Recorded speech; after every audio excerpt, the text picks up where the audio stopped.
Hello, everyone, and welcome back to the FPL Script. This is Season 2, Episode 13, or otherwise known as the Gameweek 11 preview for your 23-24 FPL season.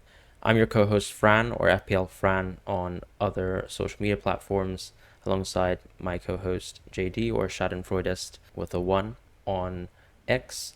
This week's topic is interesting, but Game Week 10 was a week where we had some pretty exciting times because we had the wild card off of the back of the video with Andy as well, who also wild carded. And ultimately, I think really it's just those enabling picks that have changed from Game Week 8. And then obviously, a slight shift towards maybe a bit more of an appreciation towards Arsenal mids.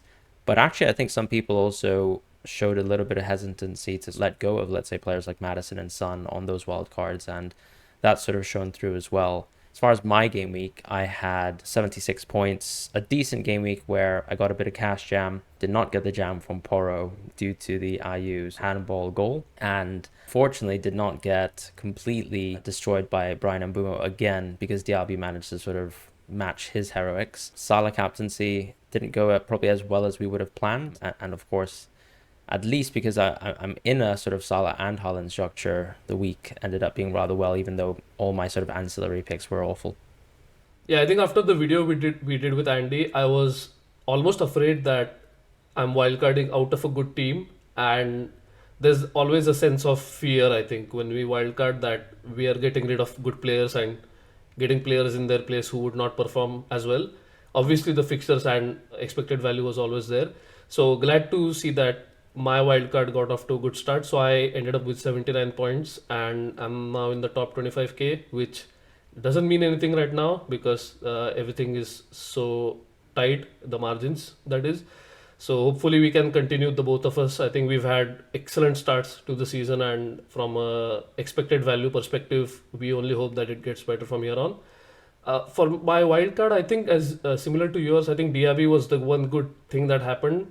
Both you and I sinned against expected value by not going with Mbumo on the respective wild cards, and it is what it is. But of course, if because he still keeps scoring every week, he scores leads to more and more wildcard envy, I guess, or non-wildcard envy in this case. And for me, I think Adingra was the only pick that I went for, who wasn't really an option in wildcard, and of course Simikas, who weren't really options on wildcard it. But I think I agree with you in general terms. I don't think there were a lot of changes to make compared to wildcard 8, especially because I think most people that wildcarded in game week 8 had two free transfers.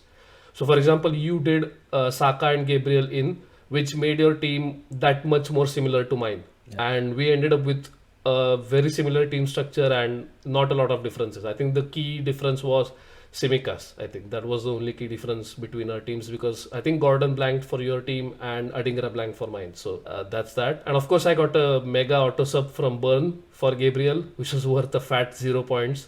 So that did nothing for my team. I guess that's karma for me having gotten Saliba auto subs for 2-3 game weeks before game week 10. So, I mean, this week's an interesting one because obviously so many people did wildcard, and also a lot of people did sort of execute those two free transfers that we mentioned after saving or rolling in the previous week. So it is a case now where, look, ultimately there aren't many priority transfers outside of Simicast if you didn't already have him. I myself have already made an early move towards Simicast from Lamptey because I was very, very tight in terms of budget, had 0.6 left, and could only execute that move like so. And he does seem to be sort of that game-breaking pick in the defense right now. And once again, he is one of those enablers where, look, it makes it more than justified to not own players like Trent and to not own players like Trippier ultimately in those defensive slots. But, when you have fixtures like this, you'd expect to really own double or triple Liverpool. And the reason why we're in double Liverpool for most people who are on Salah Haaland drafts is simply because Simicast is that cheap. So it's very surprising. But yeah, I think the other sort of defensive transfer this week that you can generally consider is going to be Guardiola. But actually, I would like to save sort of discussion of Man City picks maybe for a little bit later when we touch on transfers around free at 18. But he's the nice transfer that I can see suggested if you, let's say, own Simicast and you're actually maybe looking to get out of Trippier. because this is obviously an awful week to own Trippier. So what I have seen on solves for people, or at least what seems to be suggested for people who own Trippier and have sort of been holding for a while, because of course the Wolves fixture is a nice place to depart. I recognize, of course, this Bournemouth next week. This is a nice time to jump onto a Man City defender of choice, and maybe we can even just touch on to discussions of City minutes later. But that for me covers defensive positions. The only other sort of position where I think there's a transfer that might be worthy is going to be that position of the front line, where of course Nketiah had a hat-trick last week, but in reality he's not a serious transfer consideration ahead of a Newcastle fixture, which is going to be very, very tough. However, of course, João Pedro will sort of prop up as a solution as well, and part of this is brought on by the fact that a lot of people went into Solanke in recent weeks, who is, a little bit falling short in terms of the value of, let's say, someone like Alvarez. So I imagine if your budget is tight, it's very hard to move towards Alvarez. We've spoken to some managers who own Solanke. I think they plan on actually keeping him, because after these two bad fixtures, if you can, let's say, play a 4-5-1 of some sort for the near future, I suppose you can actually continue to, let's say, own Solanke. But this week, I mean, what do you sort of think about João Pedro generally? It's a very weird game week 10 wildcard, especially I think situation where people that went for him got immediately taxed because he got benched in the first game week itself. So Yeah. you've already lost a lot of expected value there. And moving forward, because Brighton are not in the EFL Cup, we expect him to start against Everton away. But again, before the Sheffield United game, they again have a Europa League game. So from what we've seen, it looks like Fati and João Pedro is the front two that De Zerbi is planning on playing in the Europa League games, and then what you're left with is Evan Ferguson starting as a number 9, and then there are so many players who can basically rotate in positions. We also saw that he played a back five against Fulham, and I'm very unsure when it comes to his minutes anyway, but seeing someone like Nketiah emerge as a pick, and now if the rumors of Jesus being out for longer are true, and for now I'm not assigning any weightage to that rumor, but if you wait for one more week and let's say you get more news on Jesus' injury and if he's out for longer, then I think Pedro to Nketiah becomes a natural move in 12. But again, the two expectations are: one, you think Nketiah starts against Burnley, and the second expectation is you think Pedro is benched against Sheffield United. Because otherwise, those moves don't make a lot of sense, especially because they involve using one free transfer. What do you feel about that? Yeah, I agree with you. I suppose, of course, if you wildcard into João Pedro, you'd be a little bit more equipped in terms of being able to make that transfer, and he would have been, Yeah, to an yeah, extent, your punt anyways. Hard for me to sort of bypass dropping someone who might or might not start for Sheffield United, considering he's on penalties, and that is the best fixture possible right yeah, now. yeah, yeah. So yeah, that's tough for me. Another thing too, I suppose, is look, Nketiah's minutes, they're going to be good because of Jesus' injury, but also it also feels like once again another very short-termist pick, and then you're probably going to be stuck with what to do with Nketiah. No, and also I think we've spoken about this off air, that essentially because he's also not a 90-minute man, it's not as if you're getting all the expected value out of him. So if it involves two transfers, technically, because you get him in and then you transfer him out again when you think that Jesus is in contention. On top of that, if you are not even getting the full range of massive data rank that you're expected to get out of him, then I think that should not be a priority move for you anyway. But again, this is so we are talking about all this because game week 12 is a week where we are struggling to find moves to make. And for example, you are one of those who has already made a transfer, so you'll only have one free transfer in game week 12, easier for you to just roll in that week. But for me, I'm definitely going to have two free transfers unless something crops up before that. And if that is the case, then burning a transfer might be better than actively sabotaging your team. So by sabotaging, I mean I don't want to just manufacture moves for the sake of it by twisting expected minutes. So I agree with you. It's going to be tricky to go into Nketiah, and also difficult to justify any factor other than him not scoring a hat trick last week. Yeah, absolutely. Look, Yeah. I think when we talk about Game Week 12, the position where we might consider some further transfers really is on defense, just because there are Hmm. now some doubts over Gabriel and Dalot. Gabriel more from that sort of minutes perspective, and also now that Kiwior, of course, is being selected for games. Very clearly, if let's say Gabriel plays in Newcastle and then also the Champions League game subsequent to that, which is going to be the sort of second leg of the Sevilla match, very likely that, for example, Kiwior might play versus Burnley, which Hmm. would obviously put Gabriel owners in a terrible position. You're sort of missing the EV of two of the greatest fixtures that Arsenal could have had this season. And it's not exactly easy to escape, nicely unless you actually have money in the bank. So I'm sort of stuck with, I think, having to play Gabriel in my position because I don't have money in the bank. But if you do have money in the bank, I do think, and if you have luxury transfers available to you, for example, such as the people who actually wildcard into Gabriel and don't have transfers to make, I do think it's worth considering seriously just moving towards Saliba and or even, for example, S2E13, who, as we mentioned, sort of off broadcast as well, who could be just fantastic to sort of plug that hole in Gameweek 12 where, look, if you've got issues like Dalot as well, who we saw get subbed off at halftime for Wan-Bissaka, you'll have doubts over the EV of those two players specifically, and there are some replacements with good EV on Game Week 12, but they do cost a little bit more. And it's an interesting position because when you downgrade, when you look towards downgrading, you've got Lascelles and you've got Maguire.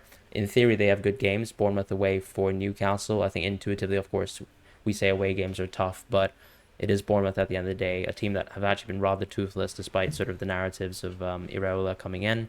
And then also Maguire, if you have some faith in United being able to salvage something from good fixtures. But he is a 4.2 player. What do you think about in terms of the sort of updated X-Mins of Maguire? Do you think he's still as safe as we thought probably last week? Yeah, so as more players start coming in, more players are getting back to being fit. I doubt that Maguire will start every single game, but for now, I think he's definitely going to start because Varane doesn't seem to be fully fit. And I think if you want to have a United defender because they have good fixtures, I mean, I would rather have Maguire. Easier to bench. If you lose faith completely, you can easily bench him as a 4.2 million defender rather than Dalot, who is a 4.9 million defender. Obviously, if that involves making a transfer, but again, that frees up money for you to spend elsewhere, which I think is the main point. The main point is not to get Maguire, but to compromise with Maguire in order to make a better transfer in your team down the line, or even in that same week if you have two free transfers. Just move on to another position in terms of the midfield. I think the only consideration for maybe making a transfer this week is if you are someone who let's say rolled last week, and you are maybe thinking about moving into that sort of two premium structure, and you're, let's say, either only owning Salah or Haaland now. I suppose the enabler last week would have been Palmer. But if you go into Palmer this week, I actually think, even though he seems like an optimal pick just in theory because his underlying stats are fantastic, he is the penalty taker. It's so impossible to play him. If you're actually looking for an enabler who plays, I think you're sort of stuck with two options, in my opinion, which would be Hwang, Adingra. I suppose there's, of course, Ayew and Morgan Gibbs-White, if we have to be honest, and maybe we can even stretch that to Douglas Luiz, but I find it hard to sort of pass by options like Hwang and Adingra. I think Hwang is the answer, especially if you have an injured Pedro Neto in your team. And the other thing is, for example, if you want to downgrade Madison to, let's say, a sub 6 million midfielder, and then you want to upgrade another midfield position to go for Salah, or if you want to upgrade a striker position, let's say you want to do what's a good move? Let's say Højlund to Holland. That seems to be a logical move. So if you want to do something like that, I think Hwang and Adingra are both great options. I think with Hwang, we don't know what the impact of Neto not being there is going to be on the team, because he has been an excellent creator for them this season.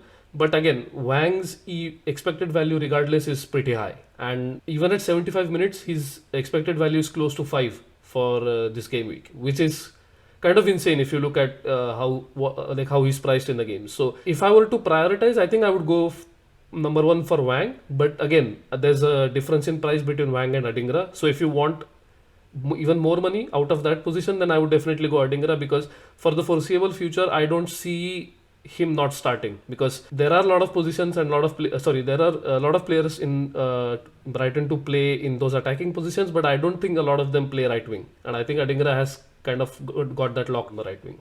Yeah, I think, and even in theory, he could cover some of Mitoma's minutes on the left if there was ever a situation where he was not starting, I suppose. And of course, we saw Bonate as a right wing substitution in that Fulham game. We did see Bonate come on for Ansu Fati, I believe, in the Europa League game, because Adingra played 90 minutes. So generally, I think when you look at the last 4 games, he's played 3 90-minute games, it's not surprising that he was taken off at 70 versus Fulham. With a week's rest, I still think Ading was a pretty good pick, and I'd be quite confident about his minutes because, yes, of course, maybe on review, 70 minutes we know isn't going to cut it for someone like Adingra, but neither is, for example, 85 minutes going to cut it for Matoma.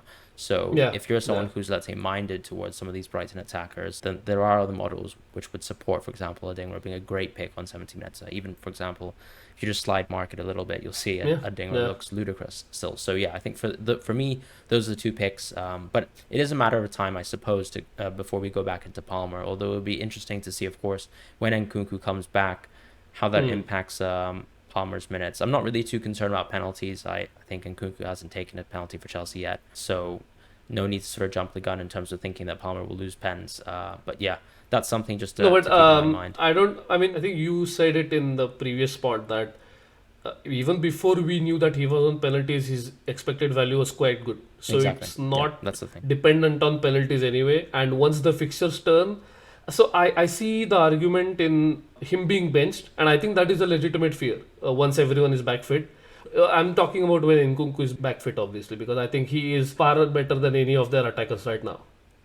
A general strategy point, I suppose, that we haven't really deep dived into is free hit 18 and whether we should start committing to it. The reason why I bring this up is because this is one of those weeks where finally City have a good fixture in hand. And if you already own Haaland, for example, or you don't own Haaland, look, this is the time to sort of go back into maybe additional City players. And for example, when we look at the landscape of City and how the season has gone so far, someone like Foden, who is at 7.5, and has actually played the ridiculous minutes that he has. Once you, for example, adjust the minutes of some of these players, like an Alvarez, like a Foden, or even just look at Guardiola on defaults, these are all players who actually will prop up on solves, right, as your sort of transfers in this week. And it does sort of feel like it's a bit of a leaning for me, at least personally, towards, let's say, playing free at 18. I've actually also run solves with free at 18. Now that actually review has accounted for the fact that players are going for the Asian Cup and for the AFCON, you can now see, of course, your Gameweek 20/21 solves on 12 game week projections will be, let's say, to go out of Salah, out of Son, as opposed to actually going into some of the double game week players. So I think it's quite an interesting landscape whether you choose to invest early, because, for example, we all own players like Watkins. We all own players in the midfield positions that already block Foden, for example, like a Saka, like a Madison, etc. But if you choose to invest into some of these players and ahead of schedule, and maybe even, for example, if you own Areola and Turner right now, Turner can easily be a future transfer towards Flecken. So when that blank game week rolls around, if you own something like Haaland and Alvarez, you're going to have a horrific team because you might have to field someone like Archer or someone like Nketiah wouldn't have any value by then anyway. So the team structure you can actually come up with is going to be awful. And it sort of makes the free hit very nice and convenient. But I like the idea, of course, of investing into Brentford and City, both two good teams so far this season, especially in the case of Brentford. City, of course, just historically fantastic. So yeah, I am quite minded to go free at 18. I don't have any transfers, as I said, this week that makes me forced to sort of consider whether I'm actually locked into that sort of pathway. And of course, with 7 weeks of transfers, I don't think we will, but it's worth considering. Like, if you have a City player this week, and if you're actually running solves, and maybe actually a City option can be more optimal than another sort of sideways transfer, I think this is the time to start considering it. So it's all a question of, so for example, I ran solves up to game week 22 without free hitting in 18, and even then a review is suggesting me to bring in players like, for example, Guardiola, and if not Guardiola, it's asking me to bring in Alvarez for Watkins. So as you've already spoken about, Watkins immediately becomes a liability as soon as the good fixtures end. So I think that is going to be the pivotal point. You have to commit to a free hit 18 at the point where you are being suggested to go into players like Guardiola, Alvarez or Foden. And also the value players from Brentford like Mbeumo, Flecken and maybe even Ethan Pinnock. So if that's going to happen, then unfortunately you'll have to fairly commit to free hit 18 in advance. It's not going to be that, okay, I reach game week 17 and then I can decide, because all your transfers beforehand are going to be determined by that. So I know short term it definitely seems like a lot of gain.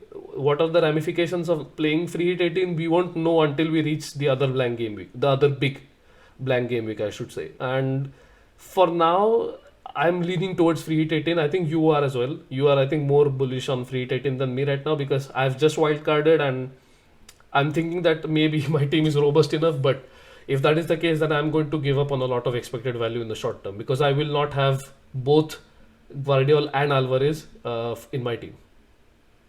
Yeah, and just touching on Guardiola, I mean, what do you think about minutes so far? Because of course it's been the case that for the easier matchups, it seems like Guardiola's Yeah. sort of preferenced. But you have players like Diaz who his minutes seem a little bit shaky right after that sort of benching, and some of Pep's comments, but still Pep pretty much confirms that he's a starter. You know, Stone's back in Yeah, the yeah. team now, and Walker, of course, who's played an insane amount of minutes for City this season, and as we have mentioned, has played a slightly different role compared to at least the recent years past, where he is, of course, a touch more creative on that sort of right hand side, sometimes just holding width for this team. Yeah, sorry, I jumped the gun. When I said Guardiola, I actually meant just a City defender, Yeah, but because review is constantly suggesting Guardiola to me, it's just ingrained in me right now. It was a real kick in the teeth, by the way, when Luke basically told us that Guardiola plays all the easy games and then Guardiola started against United. I mean, if he considers United to be an easy fixture, fair enough. But right now, I see what Luke's point is in that for specific setups, Guardiola is not preferred. But for most games, I think in the Premier League, especially, he is going to play, and I'm willing to take that risk either on him or Walker. But I don't think I'm willing to take that risk on any of the other players. I suspect you have similar thoughts, right?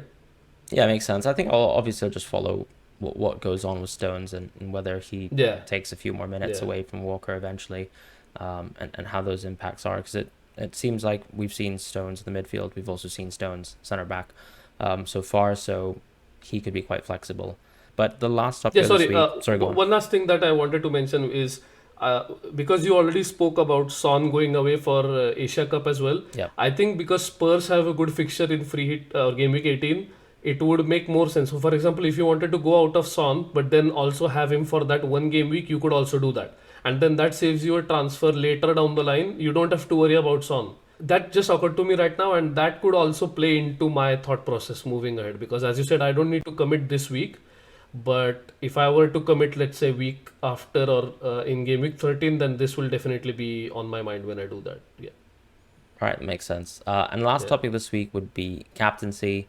I think this is relatively non-controversial. It's between Haaland Yeah. and Salah. A Yeah. little bit of a Yeah. rehash, I would say, of Game Week 9, but probably a little bit more favored to Haaland this time, Hmm. just in terms of the singular matchup. And that is sort of confirmed by, for example, if you look at, for example, any of Rob T's graphics on X, just showcasing the goal projections for this singular fixture being the best for Haaland this season. And of course, you know, for Salah, it's still ultimately an away fixture, despite how good it is. So I'm surprised actually it's that close in terms of the EV on review. I think there's still a gulf right now of 0.5, but we know that sort of that can be bridged, right? That's exactly Hmm. what happened Hmm. in Game Week 9. So do you have any thoughts in terms of captaincy right now, or is it just Haaland for you? No, I think it's Holland for me because I'm not swayed by anything that happened last week, and neither should we be. And it's an away fixture for Salah. So in that case, I would just stick to Holland. But it is close, I would say. And I think that's the reason why people went without Holland. It's because Salah is an extremely viable option this week. And just to give a shout out to maybe the third best captaincy options, which are Mbumo on default minutes and Foden and Alvarez if you adjust their minutes closer to what they really should be. So if you want to be really brave, you can go for Mbumo or Foden or Alvarez, but I think most people will be going for Holland and Salah, which inevitably means both of their EOs will be above 100%.